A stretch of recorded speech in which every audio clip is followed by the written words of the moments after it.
اگر اللہ ہے تو سب سے پہلا سوال یہی اٹھتا ہے کہ وہ کیسے ہیں، دکھائی کیوں نہیں دیتے؟ اور اگر وہ سب کچھ کرنے والے ہیں تو یہ پوری کائنات کیسے بنی؟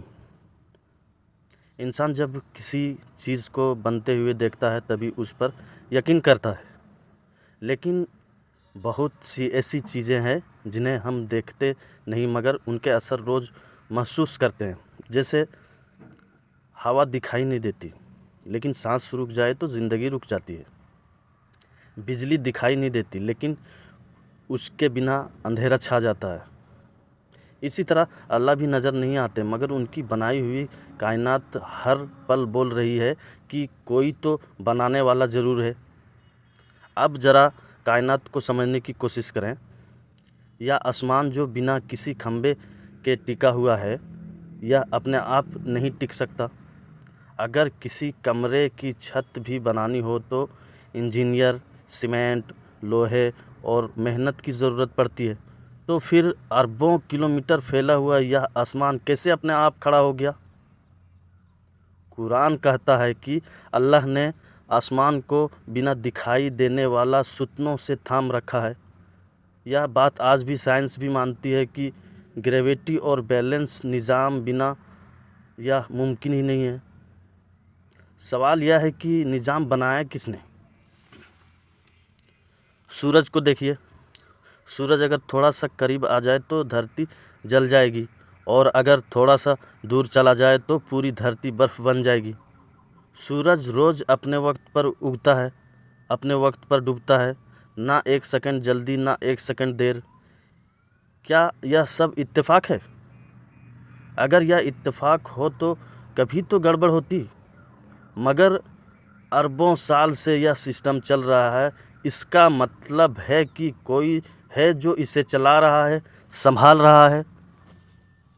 چاند کو دیکھیے. چاند کا ہونا صرف خوبصورتی کے لیے نہیں ہے. چاند سے سمندر کا پانی اوپر نیچے ہوتا ہے.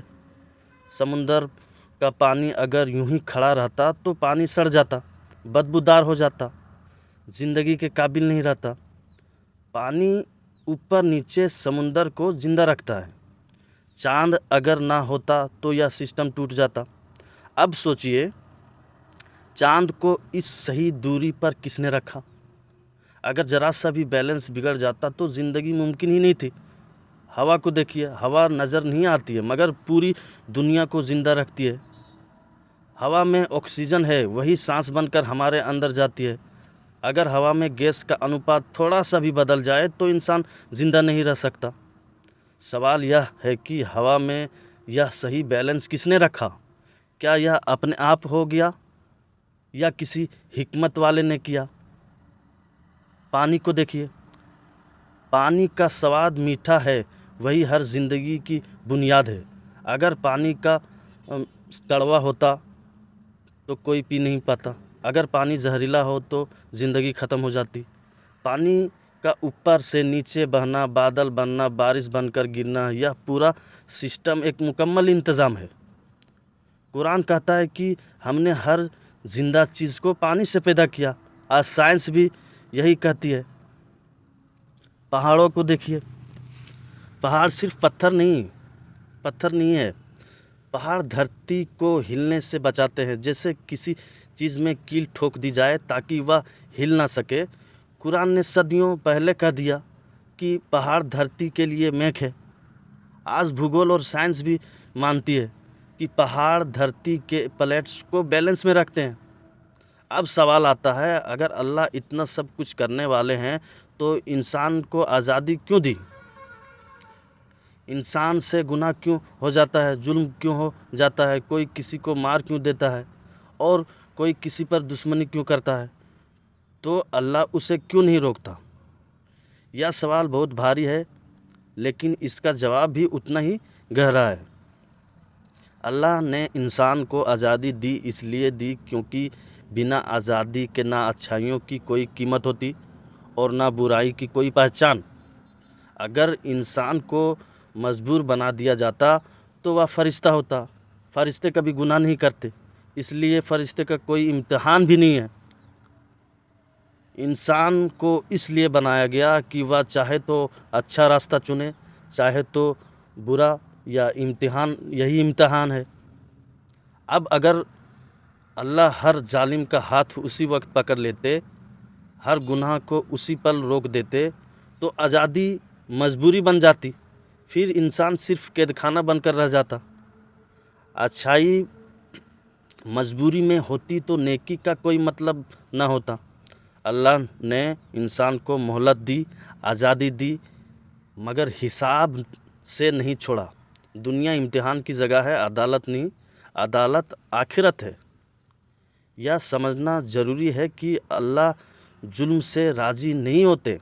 قرآن میں صاف صاف کہتا ہے کہ اللہ ذرا سا بھی ظلم نہیں کرتے، لیکن وہ ظالم کو ڈھیل دیتے ہیں، رسی ڈھیلی رکھتے ہیں تاکہ وہ خود کہاں جائے، اور جب پکڑا جائے تو پوری انصاف کے ساتھ ہو۔ کئی بار ہم سوچتے ہیں کہ ظالم بچ گیا، مگر اصل میں وہ امتحان میں فیل ہو رہا ہوتا ہے۔ اس دنیا میں اگر کوئی کسی پر ظلم کرتا ہے تو اس کا اثر صرف اس ظالم پر نہیں ہے، پورے سماج پر پڑتا ہے۔ ڈر پھیلتا ہے، بھروسہ ٹوٹتا ہے، انسان سے ڈرنے لگتا ہے۔ اسی وجہ سے اللہ نے انسان کو عقل دی، ضمیر دیا، کتابیں بھیجی، پیغمبر بھیجے، تاکہ انسان خود رکے، خود سمجھے۔ اللہ نے راستہ دکھایا ہے، زبردستی نہیں کی۔ آخرت میں ہر ایک کا حساب ہوگا۔ جو یہاں بچ گیا وہاں نہیں بچے گا، جو یہاں روتا رہا وہاں انصاف پائے گا۔ یہی انصاف کا مکمل نظام۔ اگر انصاف اسی دنیا میں پورا ہو جاتا تو آخرت کی کوئی ضرورت ہی نہیں رہتی۔ اس پوری کائنات کو دیکھ کر ایک سیدھی سی بات سمجھ میں آتی ہے کہ اتنا بڑا سسٹم، اتنا صحیح بیلنس، اتنی گہری حکمت بنا کسی بنانے والے کے نہیں ہو سکتی۔ اللہ نے کائنات کو کھیل کے لیے نہیں بنایا، بلکہ مقصد کے ساتھ بنایا ہے۔ انسان کو آزادی دے کر یہ موقع دیا ہے کہ وہ خود ثابت کرے کہ وہ انسان کہلانے کے قابل ہے یا نہیں۔ جو انسان یہ سمجھ لے، اس کے لیے اللہ کا ہونا کسی کہانی کی بات نہیں ہے رہ جاتی، بلکہ ایک زندہ حقیقت بن جاتی، ہوا کی طرح، روشنی کی طرح، سانس کی طرح۔